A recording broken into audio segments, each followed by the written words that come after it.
believe I gotta have this conversation. If he don't win this year, he's a bum. What? Joe, that's a Hall of Fame terrible take right there. No, it's not. It's true. It's so true. What? Boy just choked. Straight women booty and let the ball go.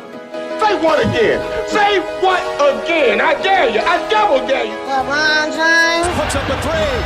Won't go. Rebound box. Back out to Allen. His three-pointer. Bang! Irving and Curry. One-on-one. Irving puts it up. It's good. Kyrie Irving from downtown. Oh yeah, but we'll get to explaining and debating in a second.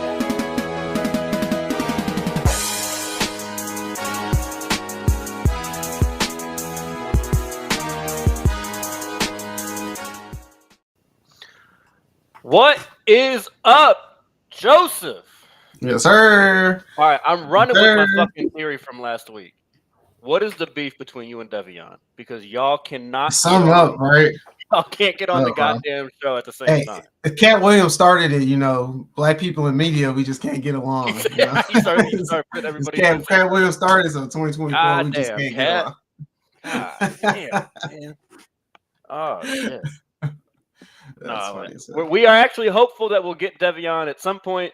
We're having we got a child that does not want to go to sleep, and for those of you that stuck it out to the end of our last episode, we see how abusive Kai gets when he's not happy with Devion. So he just starts punching him. Devion don't really know how to keep him in check, so we just gotta hope for the best with Devion. We gotta start getting a condom sponsor. Just show that. That's all we gotta do. Show those scenes, and people be like, "Yeah, man, I'm gonna start wearing condoms." That's too much. I'm just saying. Be a great ad. Be great prevention. Just saying. Every time you think you don't want to put one on, just think of that.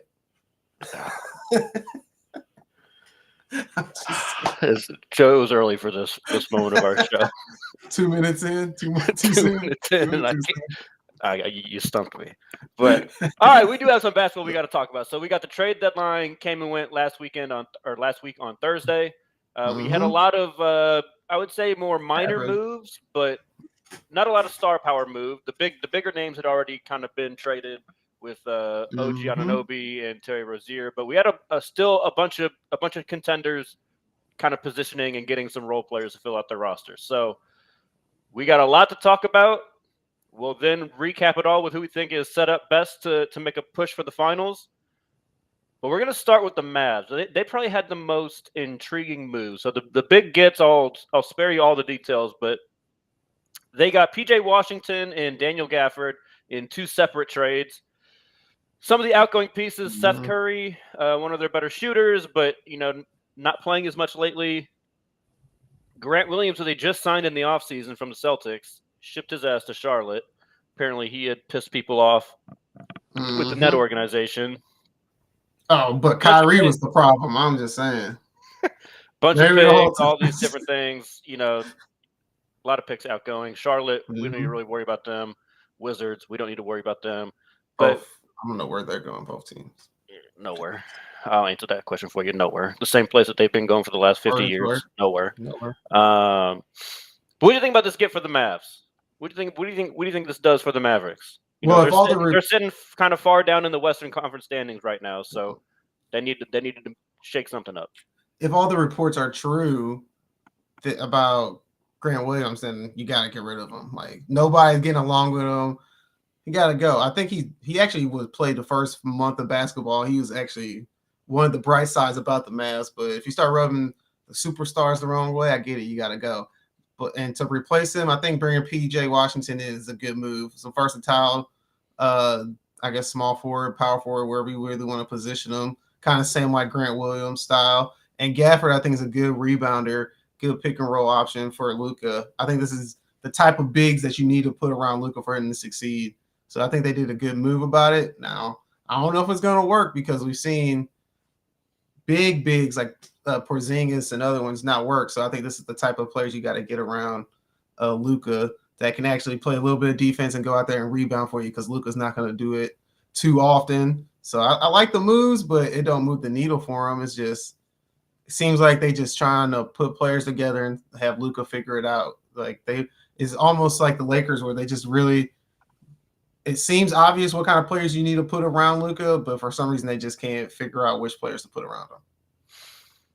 So, I don't know. I read the situation a little differently. Okay, everyone sours on Grant Williams. All right. The only person that's playing defense. I'm just saying he fit in. He fit in a team that went to the finals, Eastern Conference Finals. He fit in on a winning team. So I've had my doubts about Luka for a while now. Are you saying Luka got rid of him? Well, I don't know if Luka did or not. I don't know if it's Kyrie. Kyrie has been a little known to, he's not the easiest teammate to get along with. Well, we do know Luka's sensitive now. Luka's sensitive. Yeah, no, exactly. But I think it's very plausible that he clashed with either one of them. Mm-hmm. I agree. Kyrie, you can't talk to him just any type of way, and Grant Williams kind of seems like the person that might just let some things fly. When he's angry and upset and he gets emotional, right? Like we saw in the playoffs last year, he got into it with Jimmy on the court. Kind of the wrong person to, poke the bear to steal. And look what happened. Brooks, and then got his ass sent home. So I'm not throwing it out that he said some shit out of line, but I will say the Mavericks lack the exact type of personality that Grant Williams has. And I don't know. I don't think PJ Washington has it. I'm always wary of, and I get it. My Heat got Rozier from the same team, but when you get players from teams like that, you got to be real sure that their personality is going to match, right? Because it's cool. PJ Washington getting 18, 20 points a game for Charlotte when they're they're on the sideline giggling with each other when they're getting blown out by 25, right? You got to really make sure that he's going to have. You're trying to win. This isn't Charlotte anymore, where it doesn't matter if you win or lose. No, you're trying to win. You got one of the best players in the league, two of the best players in the league, and Luka and Kyrie. So I gotta see that. I gotta see how that all plays out. I like his skill set, like you're saying, Joe. I think his skill set is very good. The one thing that I'm kind of confused with the Mavericks, though, is I thought they needed some more rim protection. I just don't know that either one of these guys really provides that. They're banking on that rookie still. Yeah, man, that's just a lot to me. That's just a lot to ask of a rookie. So, I mean, maybe this is a future move, and they're just kind of punting on this season again. Like they punted on last season. I don't know, man. At some point, Luka might get tired of. Maybe we need to look at Jason Kidd too. Yeah, I mean, he's at some point you got to get some criticism on Jason Kidd. You got the weapons, figure it out. Yeah, because what's weird about Jason Kidd, at least the credit you can give him when he was with Milwaukee, he was very instrumental in developing Giannis, right? He played a very big role in developing some of those pieces. I guess they don't really have a ton of guys that need that development on this team, so I guess maybe there's just not the synergy with his role. But yeah, you're not wrong. He's got to be in there somewhere too. Because at the end of the day, you got two great players. I personally never liked the fit between Kyrie and Luka, but at the end of the day, you got to be better than what you've been. Just having those two should get more wins than what they've got right now. Even with the injuries. Yeah, I mean, you've had at least one of them basically every night. So that's enough to get a lot of teams further. Let's talk about another team, though. I feel like Buddy Hield's been almost traded for 3 straight years. He finally gets dealt. He goes to the 76ers, who I don't know. Very confusing to me, but whatever. The Pacers got Korkmaz from the Sixers, a shooter, Doug McDermott from the Spurs. They got a couple of second-round picks. The Spurs took Marcus Morris from the Sixers. Kind of unfortunate for him, and also got a second-round pick, and some cash got exchanged as well. So we're gonna focus on Philly because they're the team that is of consequence here. So what do you think about Buddy Hield with them? That pair with Tyrese Maxey and eventually Joel Embiid when he comes back from injury. It makes sense if Joel Embiid's there because then you got Buddy Hield. Well, and I don't consider Buddy Hield the great. I mean, I guess he is a great catch and shoot 3-point shooter. I think he's better on a fast break, but I don't think he's going to be great on a catch and shoot from a post pass from Embiid. That's going to be interesting to see how he handles that. But I think he is a really good 3-point shooter. And that's somebody that they needed. Somebody if Maxey's running down the fast break he can throw it to. But I am going to be see how he's a spot up shooter, like Embiid sitting there posting up and he throws it to Buddy Hield. I'm interested to see how that's going to work because I don't think he's the greatest at that. I think he's better fast break, pulling up, shooting, not just sitting there waiting for his opportunity to catch the ball and shoot it. So it's going to be interesting to see how they meld that together. But I guess this is a move where you go, hey, we got to try to get points and score points to stay alive until Embiid gets back. That's really the only thing I can think of because, like you said, Buddy Hield's not going to – they're not going to resign him. They're not going to keep him. Like, Buddy Hield, that's what he does. He move around. He jump around. He may be there for a year, and then they're going to move on from him. He's just a three-point specialist in the NBA. He got to go to a team every year that thinks they have a chance to compete. What's interesting is the clash kind of in styles of play when like you said, when Embiid is playing. Now, when Embiid's out, they're probably going to play pretty fast, get up and down. Mm-hmm. But it's going to be when Embiid's there, when they're kind of at their full potential, it's going to be pretty polar opposite of what he was dealing with in Indy. I mean, they were just getting up and down. Hallie was throwing them dimes all over the place, right? Like that's a big shift. I like the move. I think it's a good move. You know, he's a capable defender. I'm not going to say he's a lockdown defender, but he's not I wouldn't call him a liability defensively. So you don't really lose much there. You didn't give up really a big defender in this trade. So I like it. You know, I'm not going to say I love it, but I think like you said, putting more shooting around Embiid and Maxey is a clear, obvious upgrade to that roster. I think that's as simple as that. I mean, it's just, you know, what are we going to get from Embiid when he can actually come back? Nothing. He's not going to be in shape. Going to be tired. Yeah, I'm just worried. Interesting. His hamstring, like all those soft tissue I talked about last week, like those soft tissue things after a knee injury, like those are high risk, and he's gonna have to be scaling up for the playoffs real soon. So I just, I don't know. Another contender though added a role player. This is one of my favorite role players in the NBA. The Phoenix Suns added Royce O'Neal from the Nets. Our Slu Billiken, Jordan Goodwin, part of the trade, sent over to the Nets and then was later waived. Yutu Watanabe, I believe is how you say his name. Left-handed sharpshooter. He had been kind of following KD around for a little bit, so they sent him back to Brooklyn where he just was previously. This might have been my favorite deal of the deadline, Joe, but I want your reaction to this one. It is a good move. It really is because that's they literally fixed a position that they needed and a spot that they needed. They needed somebody who's going to be able to catch and shoot and somebody who's going to play gritty defense. And I think and bring a little bit of nastiness too. I think that's exactly what they needed. And they're finally getting healthy. So I think this was some depth that they were going to need. It's not like they're going 10 deep in the playoffs. They're going to go 6, 7, 8 deep in the playoffs. So this is exactly what they needed. All they got to do now is get healthy, and they got a really good chance now the way they've been looking. This is one of those moves where you go. When those three been playing lately, Joe? Man, it's insane. Ooh, they look good. They look real fucking good. And I like the way how Kevin Durant's been playing defense. I know we're talking about Royce O'Neal, but the fact that Kevin Durant's going to be able to play at the 5, then you can have Royce O'Neal out there as well. I think that helps a lot too. You can have Booker, Beal, they can go their version of like that death lineup. Exactly. Yeah. That's scary. And then Grayson Allen too. You can throw him out there too if you want to get some gritty defense. That would not be bad. This year, little like they've got now a good collection of those very versatile players. And I'm blanking on he starts Okogie. Like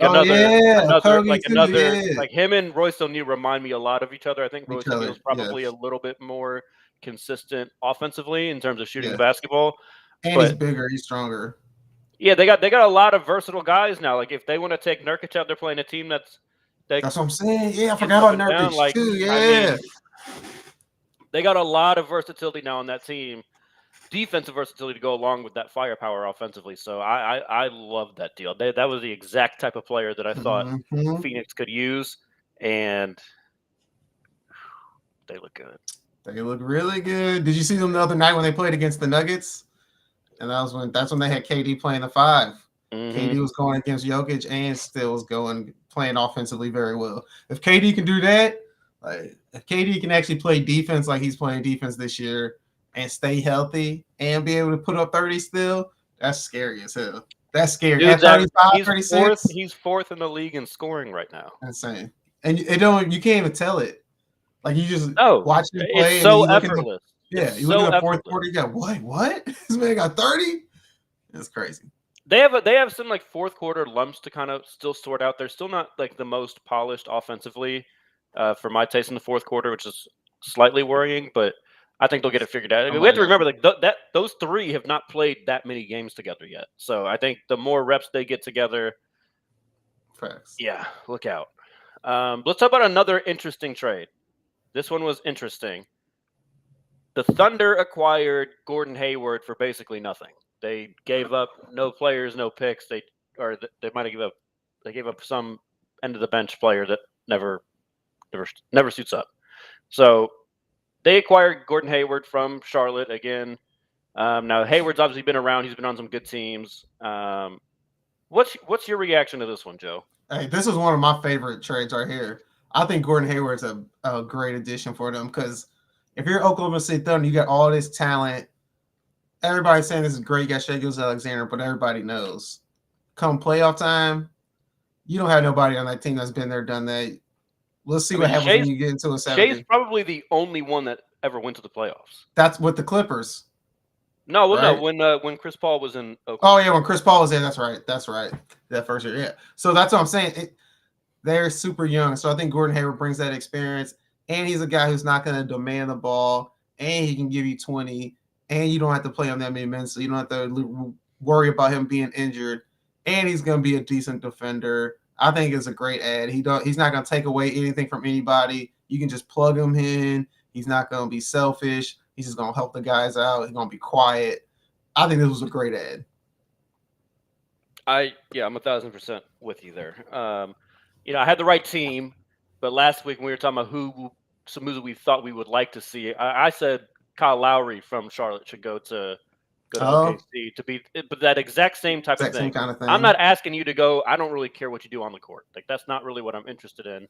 I'm interested in you just kind of being there, mentoring those younger guys as they go through the playoffs. I think that's going to provide a lot of confidence, and I bet you he'll make just a few big shots in the playoffs. Like he'll make a few big shots. He might only average 5 points a game for them, but he's going to hit like a timely three or make a timely pass for an assist. Because he's not a selfish player too. Like that's the great thing they're getting. Like he's very willing to just move the basketball, keep it moving, let those young guys that have been in the groove kind of keep them going. I think it's a perfect role for Hayward at the stage of his career, and the exact type of player that the Thunder needed because, like you said, real young. Sam Presti might not be messing around. He may be actually trying to win and not just be a farm team for the rest of the NBA. Hey, he's got them boys set up nice. He really does. Nice. Like they might not only be like a real threat this year, but if they can keep that core together, I mean, they're going to be a problem for years to come. Because here's the thing, Jux, I know what you're already going to try and start thinking about. All right, when's SGA going to demand his trade and ask out? Going to go to one of these bigger market teams? He's going to LA. I'm telling you, though, it's a lot harder to make that trade demand when you're continually the 1 seed and are actually competing for some shit. It's not Anthony Davis That's true. in New Orleans where he's just that's not Dame Lillard. Put up numbers for fucking a bunch for 40 losses a year. I mean, if they keep competing like this, now there is that sweet spot, right? Like Donovan Mitchell. He finally was like, all right, it ain't never happening. Time to get me out of Utah. But they got like a good, 8 years out of Donovan Mitchell? 8 years, something like that. So he tried. He tried. Honest effort. And fucking Rudy Gobert was his second. Rudy was the reason he left. Yeah. Now, I'm disappointed that we don't have Devion yet for this next topic. It must be the Knicks. Next trade. Yeah. Because the Knicks been making some fucking moves. They went and got Bogdanovich and Alec Burks from the Detroit Pistons. Now, just a quick aside that is very important for us to point out that Alec Burks did lose his senior year state championship final to the sophomore Bradley Beal. That's just an important thing that I always have to point out when we talk about Alec Burks. I didn't even know that. Oh yeah. I didn't even know that. Grandview. For Oh, Alec Burks. Grandview. Yeah, I remember that game. That was Great a crazy game. That was a Great game. I remember before we get into the straight. We I should have remember got kicked the out. very of shit. the very first play of the game, they won the tip. Alec Burks took like 2 steps across half court and then just pulled that bitch and smacked it. I was like, oh, this might be a game. This might be it was game until the last like 8 minutes. Yeah, like last few minutes, and he started They were pulling away. smacking. Yeah, dude, it was crazy. That first half was insane, dude. We was like, Alec we Burks, ain't got a chance. Alec Burks was the truth in high school. Yeah, we was like, we ain't got a chance.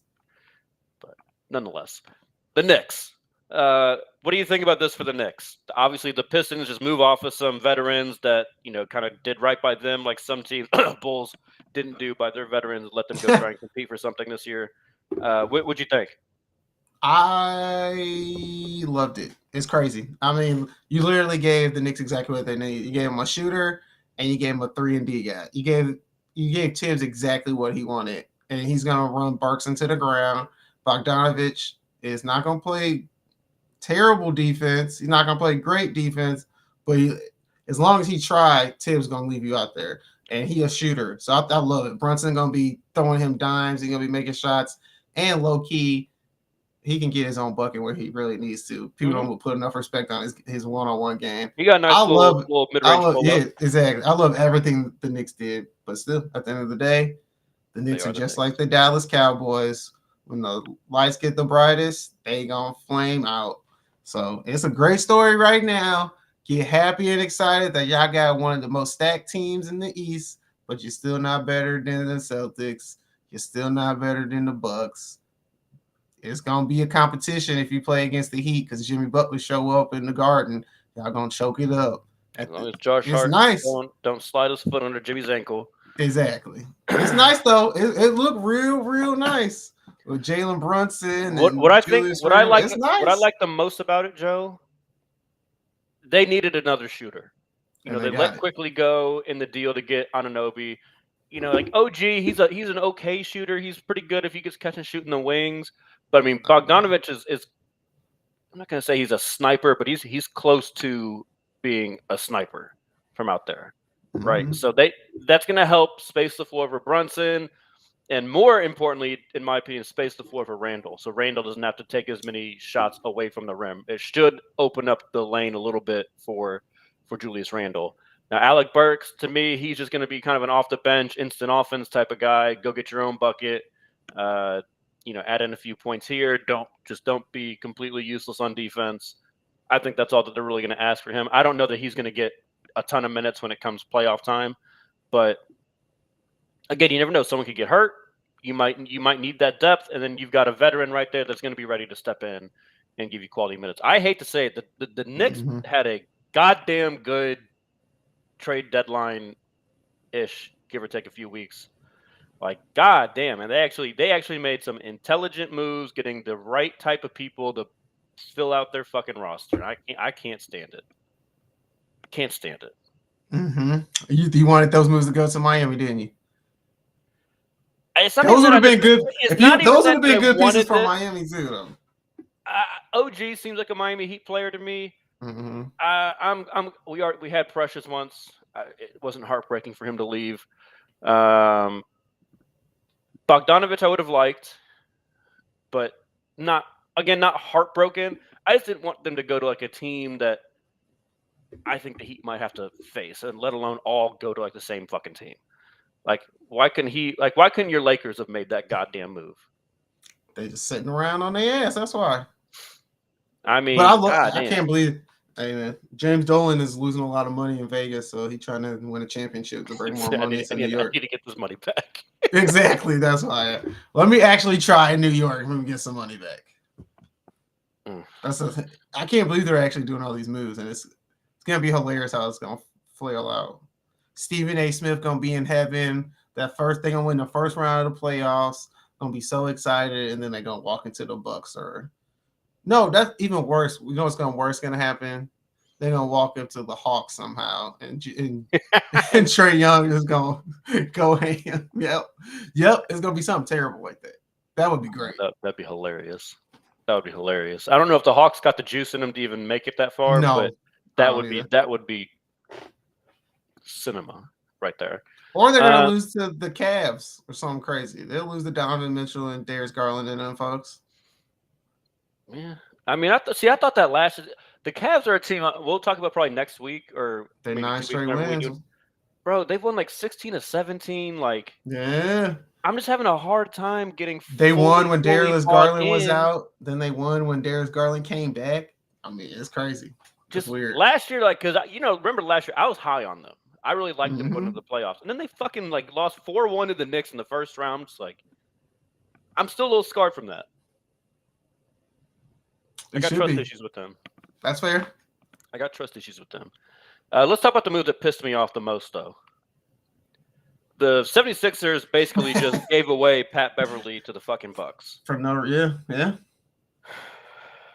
Just talk to me, Joe. Yeah, gave them exactly what they needed. I mean, they lost that tenacity and mean streak defensively. I know that Drew Holiday is like vocally quiet, but he was still that dog on that defensive side of the ball. He was that dog that they needed. And now they got somebody that's a dog. He may smile in your face, but when it's time to fight, he gonna fight. He gonna be that first person. Step to Giannis wrong, he gonna be the first person biting at your ankles. So I love it. I think it's exactly what they needed. I mean, it's not like he's gonna impact them points wise, but when shit start getting a little iffy in the fourth quarter, or Giannis start feeling a little punkish, he gonna get in his face and say, "Hey y'all," or Dame, "Hey man, Dame, make a fucking shot." I can see all that happening. Like all that. It is kind of exactly funny, like what the need. history that Dame and Pat Bev had. Now that they have to be teammates. But Crazy. I just feel like Pat Bev's one of those guys where you don't like him when he's not your teammate, but like I feel like you're automatically like your biggest hype man when he is your teammate. So like I feel like that's gonna work. I feel like it's gonna be just fine. Like the thing that bothers me the most about it, right? Because you kind of touched on it. Here's the thing that I'll add: they didn't need a vocal leader from the point guard position, right? They just needed the tenacity defensively that Jrue Holiday gave them. Now, is Pat Beverly as good defensively as Jrue Holiday? No one is. But when you talk about like the vocal shit, Bobby Portis could do all that. Bobby Portis, big vocal guy. He'll scream and yell and get in anybody's face. They weren't missing that. They were missing a goddamn tenacity at the point of attack, which fucking Pat Beverly is going to goddamn do. And like Philly, you're going to have to see them. That's what makes no sense. You're going to have to see them. Like, why would you? He is going to dog Tyrese Maxey. And he going to be mad about it, too. Points, but he is going to make life fucking hell for Tyrese Maxey. Why would you do that? And he going to take it personal. Yes. Of any team that he's going to take it the most personal against, Philly. Mm-hmm. Oh, you didn't want me? Okay. Daryl Morey, you said you weren't going to trade me? Okay. Because like Daryl Morey said he wasn't going to trade him. Mm-hmm. Also, Daryl Morey. So James Harden told the truth. So James Harden told the truth. Hey, I never doubted that. That's crazy. I don't think any of us on this show, at least, ever doubted that there was like a little wink, side deal behind the table. I think we all just pointed out that James Harden didn't exactly live up to his end of the bargain with how he flamed out in the playoffs. But you can't say, like, at least with James Harden, like, okay, we saw this failure. They got a good amount of pieces in the deal. You got some Cam fucking Payne. Which makes no sense. You got some Cam fucking Payne. For like, that's some shit you I need someone to make this shit make sense to me, bro. That's some shit you would have did when you were tanking. Right. That's what I'm trying to figure out what the fuck they're doing, because they traded for Buddy Hield, which makes me believe that they actually want to win something this year. Right? You would think. But then you give him like what? I don't know. I'm trying to make sense of it, and I can't make sense of it, and it just irritates me because I don't need the Bucks getting their mojo back. They hired Doc Rivers, and he fucked it all up. Like they were getting all fucked up. they're good. They won tonight, but they were like 1-5 in his first 6 games. Doc Rivers doing Doc Rivers shit, and now he's gonna give him something like, come on, man. He Come needed on, it too. It is dumb. It is really dumb. And I gotta sit here and watch fucking Josh Richardson dislocate his shoulder on Sunday, and Terry Rozier come down and sprain his goddamn knee. And I'm sitting here. I need a fucking guard, and Pat Beverly could have been had for some goddamn cheese and crackers. Oh man, What could the you fuck? imagine Pat Bev and Jimmy Butler on the same team? Bro, that would be so funny. Man, That would be straight that comedy. would be dope. That would be dope. But All right. speaking of the Miami Heat, What you got? Jaime Jaquez is going to be in the dunk contest. Oh yeah, he That got dude some got- bunnies. He You got got some bunnies. hops like that? Okay, that's weird. I was surprised with that. Yeah, it did surprise me, but like he's shocked me a few times this year. Where like he'll be like sprinting down the court and he'll just like put his finger up for a lob. I'm like, you sure you got that? Right? Oh yeah, he gets up there. His head's Apparently. damn near at the rim. I'm like, okay, Apparently. okay, Mexican Jimmy. All right, and Jaylen Brown, dumb, dumb, bro. Hey, he should go. He should go out there and dunk with his left hand every time. Give him tens. If he just dribbles with his left hand and then dunks it, I give him a 10. I swear to God. So the Lakers signed Spencer Dinwiddie after he got bought out in the trade that was going to send him somewhere. I don't even remember where he was supposed to go, but Spencer Dinwiddie's had an interesting last couple of years. He was another one of the players that had been in Dallas, that was supposed to be the answer in Dallas, and then somehow couldn't work with Luka. What do you think about this one, Joe? I thought the Lakers were rumored to be kind of in on a few different players. Most notably probably DeJounte Murray. They want the cheapest route. What do you think of this? Do you like the move for the Lakers? Indifferent? I think it's hate it? It's the same thing like they did with Christian Wood. Hey man, there's potential here. Hopefully it works out. And Christian Wood hasn't really worked out. Spencer Dinwiddie, I don't think it's going to work out. It sounds like a good idea on paper. It looks good, but Spencer Dinwiddie is not my type of dude. I just don't. There's no room for him. He's not going to drop 20 in a playoff game for you and help you win a game like he did with the Brooklyn Nets, and they ended up losing that game when he had a great game. But he's not going to do that again. Like it's.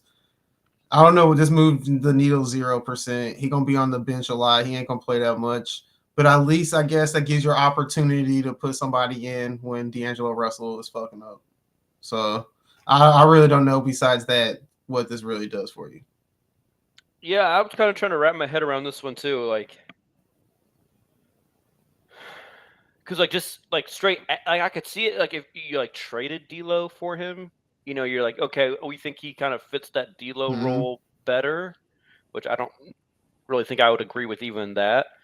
I'm trying to I'm trying to see what role do they see for him?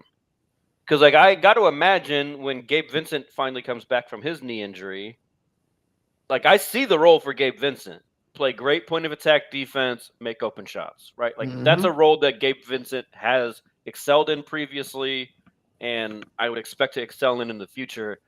Dinwiddie's not really a defensive player. He's an okay shot creator. I think he could be a really good playmaker if you put his mind to it, but it seems like he's kind of the last couple of years been in this I want to prove that I can be a scorer. Mm-hmm. But I'm not saying he can't get himself a few buckets. He's not a bad scorer, but if you're gonna win a championship, I don't know that I really want Spencer Dinwiddie being one of my go-to offensive threats. Exactly. And so that's where I just don't really know. I see the role for him on a team like the Lakers. Now maybe he can maybe the problem has just been he hasn't been on a team that really has been competing for something, and so now that he is on a team that is trying to compete, maybe that'll help him buy into a role. Maybe I don't know. I kind of need to see that, and it feels a little desperate by the Lakers. That's I think my overall takeaway. That's fair. It feels desperate that they're kind of look, we need to try and do something, and this is the best we can do, because it was reported that the Hawks were asking for Austin Reeves for DeJounte Murray. Not happening. So obviously the Lakers said no to that. Yeah, That's Yeah, that's not happening. Devion was on here last week really wanting DeJounte Murray too. He really wanted him. I don't think he wanted him that bad to give up Austin Reeves. Nah, you're not giving up Austin Reeves. I give up D'Lo. D'Lo and some picks. And a pick, yeah, for sure. Yeah. All right, Joe. It's that time. It's that time of the season. We're about to hit the All-Star break. All the trades have been made. Maybe a couple more buyout options are out there, but it's time to start thinking finals. Who's set up best now? With all the major roster tweaks are done. I'm gonna go with the Suns because they're getting healthy and they added some pieces that they need for depth and defense and just nitty-gritty plays. And then on the East, you know what? I'm gonna go with the Bucks. I like the Bucks still. I'm riding and die with the Bucks. I think people are being a little extra on the Bucks, acting like they're like a 5-6 seed. Like they still top 3 seed. Like relax. Like the Bucks, they still good. They still got Giannis. I know Doc is there, and it's gonna take a second. Like calm down. Like they 1-6 right now. I get it, but it's gonna take a minute for his philosophy to go and that defense to kick in. And adding Pat Bev, I think it'll help out a lot too, because he ain't gonna take none of that BS. So I like the Bucks still in the East. All right. In the West, I agree. I got the Suns. I love the way they're playing basketball right now. They are so hard to defend when they're on offense because, like we said before the season, when everyone was so worried about, oh my God, they don't have a real point guard. All those dudes are unselfish. Mm-hmm. Yep. All of them are unselfish. That ball moves so fucking quick. Seems like Devin Booker's the number one option. Oh, really? Who said that? The guy that's fourth in the league in scoring isn't the number one option? Interesting. The guy who's dropped 60 multiple times. Well, all them 60 balls, and KD still averages more points per game than him. But nonetheless, I love the way that they play, and I think, like you said, adding a Royce O'Neal, another defender, chef's kiss. Mm-hmm. Like that's exactly the type of move they need to make. What I like about them is because I think about them in trying to match up with Denver, and so like you were saying earlier when they played and they slid KD all the way to the 5. What I like is they can be super athletic, and do they have somebody that can just body and like out physical Jokic? No. But I think the way to beat Jokic, the most effective, well, not beat, but slow down Jokic the best you can, have a bunch of athletes out there that can dig and then recover to their player. Mm-hmm. And I think they got enough of that. They've got also enough size to where Aaron Gordon can't do what he did to the Heat in the finals last year, where he just KD's arms switch Gabe Vincent, and I'm just gonna baby him. Like, nope. They got a ton of guys with size on that team, so I really like the way they're set up in the East. I can't do it. Really, like Joe, I'm telling you right now, I'll tell you one team I know is not set up the best is some fucking Celtics. They are the same. Didn't do nothing. They are the same bullshit that they have been the last 3 or 4 years. That's why I didn't pick them. I was watching. That's why I didn't pick them. They played the Heat on ABC yesterday. The Heat had no Jimmy Butler because someone in his family died. Terry Rozier goes out early. Josh Richardson goes out. This is a game with like 2 minutes left. And what do they do in the fourth quarter, Joe? When it's time to start making some clutch buckets, oh, they just start jacking up the same bullshit that they've been jacking up for 4 or 5 years. Mm-hmm. No game game plan, just shooting threes. Yep. Yeah, just exactly. No game plan whatsoever. And they're supposed to have this offensive-minded coach in Joe Mazzulla. So out on them. I'm not really in on the Bucks either. I don't like Doc Rivers is like, okay, guaranteed flame out somewhere in the playoffs. So like just gotta go 3-1. Just that's it. Gotta go 3-1. Just let them get up 3-1, and you got them right where you want them. Philly out on. Like, I'm really trying to, like, I really don't know. Like, I'm trying not to say the biased answer because I always expect my Heat to show up when it's time to play in the playoffs. But with all the shit that they're going through, I can't really say that they're perfectly set up right now either. The Cavs, the 2 seed. I mean, it's got to be the Cavs or the Knicks. Like, I don't know. At this point, you're right. It's gonna. You gotta. I mean, I guess by default I can go Bucks, but like, the East is a crapshoot right now. So I'm just going to stick to just one team, the one team that is set up the best, and that is the Phoenix Suns out in the West. The East got a whole bunch of shit they got to work their way through. Which is fun. And Joe, I have to say this because Uh-oh. of how hard I am on a very specific player all the time. A Hall of Famer. I gotta tell you, I gotta tell you a team that I am in on though. I'm officially in on them. The Clippers.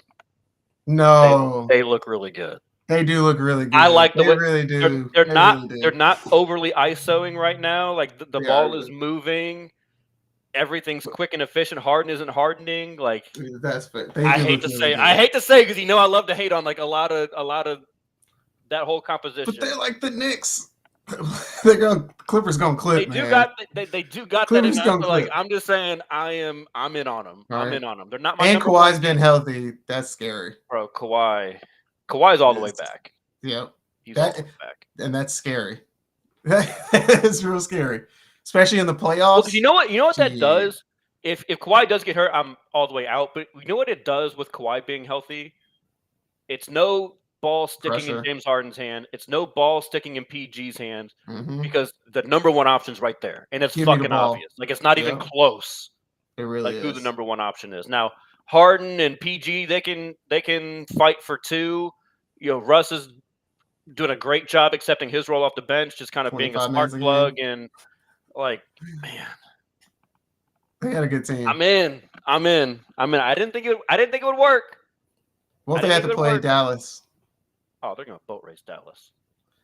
They will boat You race. say it's Dallas. not the same Clipper team? I'm just saying. No, Luka they'll boat race do Dallas. something different. You know how Kobe always beat the Phoenix Suns? Like he would always gonna go ham against Phoenix.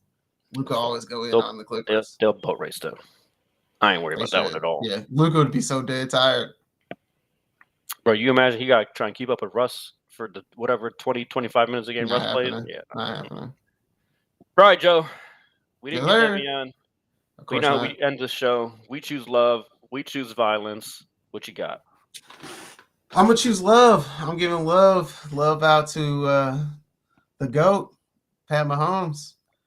Trying to say, let everybody know you don't have to count rings to be the GOAT. We gotta end that conversation of rings make you the GOAT because it's not true. Definitely Pat not Mahomes, football. Pat Mahomes, the GOAT. That what he did was amazing. And to be honest, though, give Andy Reid some love too because he should have been the MVP. Because those last two drives that the Chiefs had, he was just like, I'm finna call these plays. I'm gonna give easy decisions for Pat Mahomes, and all he gotta do is throw the ball. Just make the right decision. Like the plays what he was doing was genius. It was like, okay, you're gonna play man press and you keep bumping my receivers. Okay, trips left, everybody go deep. Kelsey just do a drag underneath. You're gonna outrun that linebacker wide open. Oh, it's 4th and 1. I'm gonna do a triple option. And I'm going to give Pat Mahomes 3 options of which way to go. You can hand it off, you can run it, or you can do a shuffle pass to Travis Kelce. Like the play calling was just so amazing. Andy Reid did. It was like, as a defender, there's nothing you can do because Pat Mahomes is going to make the right decision. And Andy Reid gave him 3, 4 You know who else options deserves a to lot of what to love do. for the Chiefs and their success over these? Kyle Shanahan. I'm just Steve Spagnuolo, man. Man. That boy Isn't gets in it- his bag. Isn't it crazy? You go in Kansas City, everybody loves Steve Spagnuolo. You come to St. Louis, can't fucking stand him. Worst head coach ever. But what's It's amazing. What's so funny It's about amazing. that though is like his failures in St. Louis is like what has helped set up the Chiefs so well because Andy Reid is the offensive play caller, mastermind, Mhm. everything. So there's stability there. Spags was so bad in St. Louis, no one's ever going to give him another shot at head coaching. Nope. So they've had stability at defensive That's a great coordinator as point. well. And That's so a I great mean, point. that's been amazing for them. And they've gotten more and more players that fit the way he likes to play. And Watch Matt out. Nagy's probably not going to get another head coach in the job. That offensive coordinator don't matter. That's Andy Reid. Eric Bieniemy ain't going to get another job, so he got a lot of offensive options. All right. Well, I'm glad that you chose love, Joe, because I got to go all the way violent, all the Bang, way, bang. all violence, all towards Jaylen Brown, little bitch ass. God damn, I can't stand him. He's such a corny player. He really is. He's such a fake tough guy, and then you're good, but like you're $300 million. not You that can't easy. dribble with your fucking left hand, and then he does some bullshit to bait a foul with Duncan Robinson. Fine, I can get over it. Then as he's like still got Duncan Robinson's like arm clamped under him, He tries to like throw him and like damn near like dislocated Duncan's shoulder. I'm like, bro, what the fuck? One, everyone always mocked UD being on the roster. Hey, You need him. next time we got the Celtics, and now this season would have to be in the playoffs because that was our last game against them. But even this next year, I need UD with the 10-day. I need him with the 10-day just to let Jaylen Brown. Give me 3 minutes. Just give me 3 minutes. He needs 30 seconds. That's all he needs. That's all You're he right. needs. It's for real. But then Jaylen Brown wants to get on the fucking podium after the game. And it obviously gets asked about it because he got assessed a flagrant foul and a technical foul for his bullshit with Duncan. And he goes, yeah, I don't really know what he was trying to do. I think he was just doing this because he doesn't really like to try and defend. Bullshit. You clamped him to get a bullshit foul. Stop playing. He goes, but I bet he won't do it again. Now, mind you, if you watch the game, Duncan Robinson did not back down from Duncan Robinson was not scared of Jaylen Brown. He got right in his face. And then Jaylen Brown, after everything got settled and Duncan was going to go shoot his free throw to the flagrant, Jaylen Brown started trying to talk to the referee, and Duncan got in his face again, was trying to let him know, nah, fuck that. You're not doing it. You're not going to go with all that bullshit. He's not scared of you. He's not fucking scared of you. No one's scared of you. So you fuck all the way off with all that bullshit, Jaylen Brown. Ain't nobody scared of anybody on the goddamn Celtics. No. They're a bunch of soft-ass fucking babies. Ain't nobody worried about them. And if I just gave you $300 million, we trying to win a championship. You ain't doing no fucking dunk contest. You're out here picking a fight with Duncan Robinson while you go 4-17 and almost choke the game away. Yeah, that's about right for. That's the Celtics. That's Jaylen Brown to a fucking T. It really is. Shit gets tight, and you should have seen how he played after the incident. Like he tried to act like all tough afterwards. He got to the free throw line, smoked both free throws. I think he made like one of like 5 shots after the incident with Duncan. So like, clearly, it didn't get in Duncan's head. It got in your little bitch ass head. And you're the $300 million tough guy, right? The guy that wants to bring Black Wall Street to Boston. Right. Like they ain't gonna burn that shit down. Come on now.